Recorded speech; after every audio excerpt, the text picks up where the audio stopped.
All right, so in the last lesson, we managed to change the Z index, or rather the stacking order, of our title image over here to make it display behind the feature section. Now, if we look closely though at this title section, there's still a few teething problems. Firstly, if I move this into mobile size, you can see that my image actually disappears. And it's also still rotated, which is really odd. The second thing is that even when I'm in the mobile size, when it's really small, my title is still left aligned, which also looks very strange. So how can we modify our website's looks on mobile? Well, so far, the responsiveness that we're getting, whereby, the left and the right parts here are taking up 50%, but then on mobile, they go into 100%. This is coming from Bootstrap grids, remember. And it works well enough, but if we wanted to fine-tune this, we'll need to use another advanced feature of CSS, which are CSS media queries. And I want to show you how you can actually use just plain old CSS in order to produce responsive designs by learning about these media queries. So you might ask, why do I care, right? Why do I care how good it looks? Why do I have to make so many designs for how it looks on mobile as well as on web? Why can't I just have one design and just be okay with it looking good on the web, right? Well, the problem is that since about October-ish 2016, the number of people who browse the web on mobile overtook those who browsed on desktop. So there's actually more people right now who go on websites from their phone than from a desktop computer or a laptop. So it really is the generation of mobile first. And this is why we always have to think about responsiveness whenever we design websites. Now, what are some of the ways that we can deal with this? Well, number one is do nothing. Basically, bury your head in the sand and pretend that nothing happened and just, make your normal desktop websites and be done with it. Well, the problem is that you actually get punished for this kind of behavior. So you may or may not know, but Google rankings are affected by whether if your website is mobile friendly or not. And there's in fact a really helpful web page where they allow you to put in the URL of your website and they will test to see how mobile friendly it is. If it's not mobile friendly at all, as in it looks really awful and difficult to read on mobile, you get penalized in the Google search rankings. And we all know nobody checks anything on Google page 2 or page 3. So this really, really does matter, especially if you're running a business, right?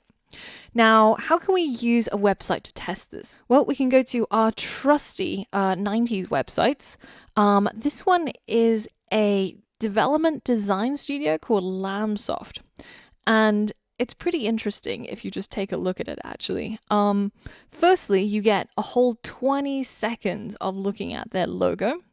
Then you get another 20 seconds of looking at this flash animation. So it just repeats itself forever until either we die of boredom or 20 seconds is up.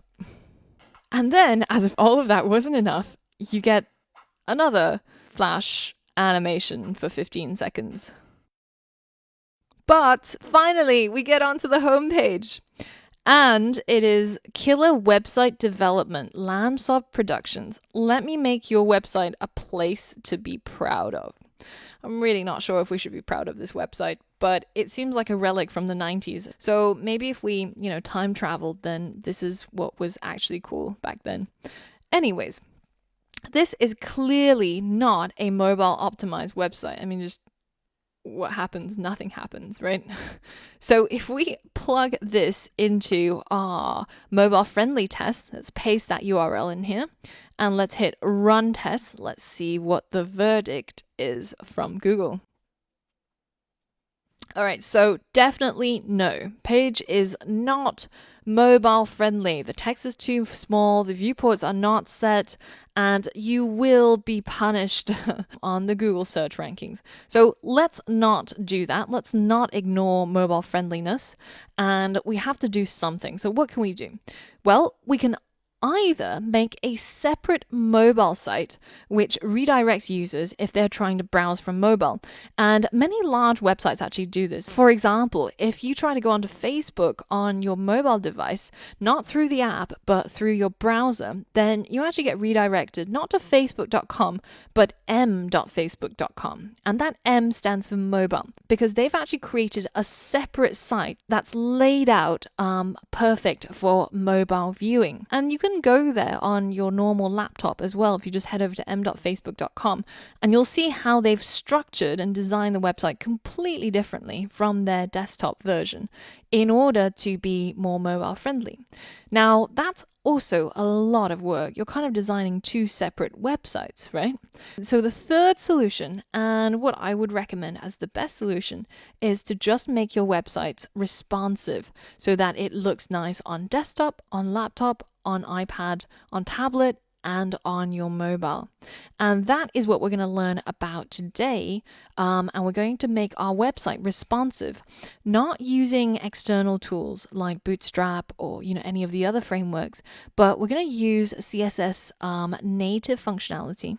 And the one that we'll be using are media query breakpoints in order to achieve this responsiveness. But firstly, what exactly are media queries? Well, let's find out by creating a new CodePlay playground. Now, the first thing that I'm going to do is I'm actually going to remove our Bootstrap framework. So I'm going to go with no framework because, as we said before, this is a pure CSS feature. It's not related to Bootstrap or even jQuery. And in fact, if you leave the Bootstrap framework there, it might actually affect the media queries. So I want you to remove the framework completely and hit save. Now we're going to create a new H1. I'm just going to say hello world. And if I hit run, you can see we've got this nice black text. And as we all know, we can go into the CSS and simply say something like, let's target the H1s and change its color to red. So we know that when I hit run, it's going to change the text color to red. Now, what if I only want it to be red under certain conditions? So say if I wanted to say that only when my website is being printed do I want the text to be red. How can I affect my website on that kind of level? Well, this is where media queries come in. So I can say add media, then I'm going to give it a statement to evaluate whether if it's true or false. So I'm going to say media print. So if our website is under the condition of being printed, then this will equal true. And that means that all of this code inside the brackets will get carried out. So now let's hit run, and you can see that under normal conditions, my website just has an H1 that's black. But if I now hit print, you can see that the text is now red. And that comes from our handy media query. Now there's other media queries apart from print. There are things such as screen, which is dependent on the screen size or screen resolution. There's also another one, for example, speech, which will be activated if the website is being read to a visually impaired person, for example. So we can use all of these different types for our media query. And this is kind of roughly how the media queries are structured. Firstly, you have the @media keyword, which says that everything that comes afterwards is a media query. The next thing is the type of media or medium that we are selecting on. So the code should only be activated if the website is being displayed on a screen, or if it's being printed, or if it's on a screen reader. All of those kind of things. And then the third thing is the feature. So as we said before, the media queries is a query. So we're checking to see if something is true or false. So we can check to see, for example, if the media is a screen, i.e. being displayed on a device, and the feature is that its minimum width is 900 pixels. So we're checking to see what size the website is being rendered in. Is it being rendered in something that's really large, like a desktop computer? Well, then in that case, we're going to change something. Now, instead of checking whether if our website is in the printed condition, we can also check for other things like screen resolution or screen size, which is more applicable to when we want to make our websites responsive. So let's delete the print statement, and let's say instead that under the conditions where our website has a max width of, say, 900 pixels. So we know from CodePlay's estimates that a laptop is roughly 1200 by 264 pixels, and a tablet is roughly 880 pixels by 264. And the 880 is, of course, the width. So that means that if we say that under the conditions where the website is being displayed and the maximum width is 900 pixels, so if the website is 900 pixels in width or less, then we will change the H1's color to red. So let's pop this out, and we can see that on laptop size, it is black.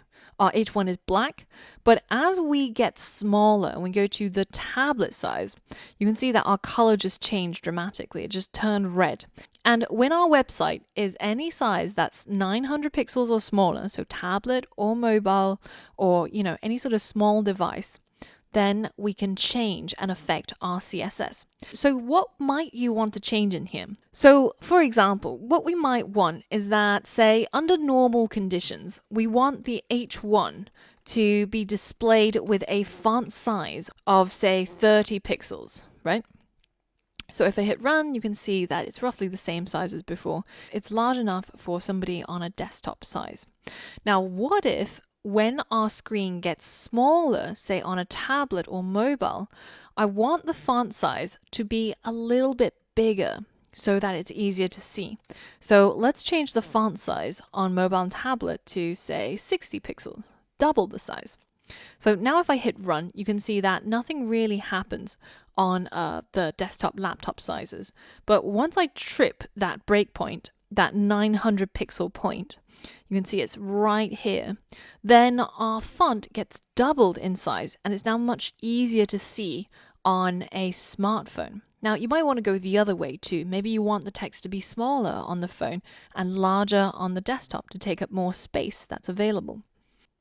But essentially, we've managed to create a media query breakpoint at 900 pixels, where when this becomes true, the code that's inside these brackets gets enacted, and we override the existing font size with our font size for smaller devices. Now, the wording of these breakpoints are a little bit confusing, I must admit, because you can have max width and you can have min width. So if the minimum width is 900 pixels, then we're now targeting in the other direction. We're saying that when our website is being displayed on any device that's 900 pixels wide or greater, then we want to change the font size. So if I hit run now, you can see that when this is being displayed on a laptop or desktop size, it's massive. But when I trip that 900 breakpoint and go into tablet or mobile, then it reverts to the normal styling. So this media query is only valid from 900 pixels onwards. Now, you can also use more than one parameter to really narrow down the range where you want this media query to occur. So, for example, you can combine a minimum width of, say, 900 pixels and a maximum width of, say, 1000 pixels. Then in this case, our code inside these brackets is only going to be triggered and used on a viewport that is greater than 900 pixels but less than 1000 pixels. So there's only a 100 pixel gap where this code is going to work. So let me show you what this looks like. So you can see that normally we have our 30 pixel H1, and when it's really small, we still have a 30 pixel H1, but I flashed through the middle because I want to show you that there's a small 100 pixel gap where we reach 900 pixels, but before 1000 pixels, that our H1 is changed by our code in here. So you notice just now that I used a few different words. And this is something that you have to be really careful about when somebody else talks about the size of something, right? So for example, you can have something that is the size of the device. So this is a fixed thing. So for example, your laptop is going to have a larger device width than the tablet. And you can't change the device width unless, you decide to saw it in half or something, which probably won't work anymore. Don't do this at home. Please don't blame me on this. I don't want anybody's parents or spouses to blame me for their broken TVs. But your device width doesn't change. Now, the other thing that we talk about is your browser size. Now, as you saw, I can change my browser size simply by toggling it left and right. Now, the last thing, which is what we tend to talk about when we're talking about responsiveness, is the viewport. And this is the size of the screen that your website is being displayed on. So all of these terms mean different things, and it's really important that you remember what they mean when we refer to it, because otherwise it can get a little bit confusing. All right, so let's head back to apply what we just learned to our project. So what we need to happen is that when we go into the tablet size or smaller, we need to change the position of our image from position absolute, where it's taken out of the HTML flow and it doesn't take up its own space, even when you can't even see it anymore, like in this case. So in order to do that, we have to change the position of this to static when it's being displayed on a smaller screen. So it starts taking up the full amount of space that it needs again. Now, the other thing I want it to transform and rotate back into the straight axes. So I want that image to be straight and not tilted like we have in the laptop size. And finally, I want the text in this title to be center aligned when we're on the tablet and mobile size, so it doesn't look so weird being left aligned. And in terms of bootstrap grids, you can see the point at which the medium size triggers. So the tablet size triggers right here. And if you open up Chrome Developer Tools, and we're not actually using the panel, if we just drop it down, you can see that on the right up here, we've got the width being displayed as I toggle it. So let's take a look at our website design and see at which width or at which point does our design start getting weird. So as we get narrower and narrower, our title and our images are being kind of squished together more and more. So this point we're at 128, and this still looks good, but any smaller than that, then it starts looking kind of weird. So let's target that size with a media query. So we're going to create a media query just by using the media keyword. Then we're going to say the width that we want to target. And in this case, I'm going to use max width because this is going to refer to the viewport sizes where the width is, say, 128 pixels and below, which is going smaller and smaller. So this is a good point, I think, to start changing the CSS. So at this point in, not really time, but in viewport width, I'm going to change the title image.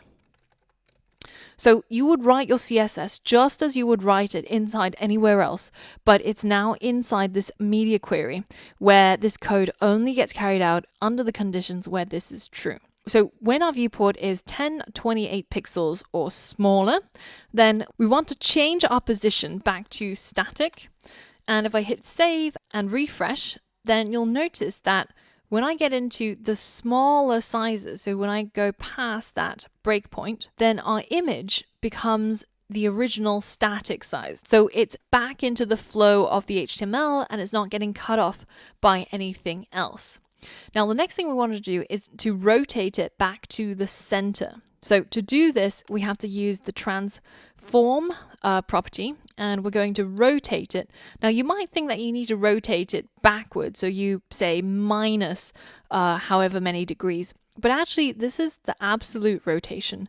So this is rotate back to 0, which means that it's straight up. So let's hit save and refresh. And you can see now on the tablet size and mobile size, we're getting a vertical phone with the image, and it's now taking up the entire space of our title section. It's not being cut off at all. So now the last thing I want to do is I want to make everything inside this title section center aligned, because it looks very, very weird at the moment being left aligned when it's this small. So we can do that by adding the title selector, and we're going to say text align center. So now you'll see that our website looks beautiful on mobile and tablet, and also looks great on laptop and desktop. And we've managed to do all of that simply by using the CSS breakpoints. And what you'll find is that generally with broad stroke responsiveness, you can do a lot of that with bootstrap grids. But for fine tuning and for really narrowing down on the exact design you want for mobile, tablet, and laptop, you will often find yourself using these CSS media queries. So when you're designing a responsive website, there's really two ways or two directions where you can go about doing this. You can either go mobile first, so you start designing your website at sort of this size, and then you start looking at how you can make it look good on laptop. Or the other way, which is what we've done basically, is designed our website for desktop and then made it responsive and look good on the smaller sizes. Now, there's a lot of debate about which direction is better, but what I recommend is that you actually try doing it both ways. So starting by designing and creating your HTML and CSS for a mobile size website, and then trying to make it responsive on tablet and laptop, and also going the other direction for maybe another website project, and you'll find out which you prefer. And it's better to just try it out for yourself, because if you do it well, the end result looks similar, but people tend to have a preference as to which direction they create their websites. So it's a good thing to explore. Now, in the next lesson, we've got another challenge for you. And I want you to complete this website by completing the last call to action section and also the footer. Now, there's nothing new here that you haven't learned before, but you'll be doing it yourself and it's going to be a lot of fun. So head over there once you're ready and get started with the next challenge.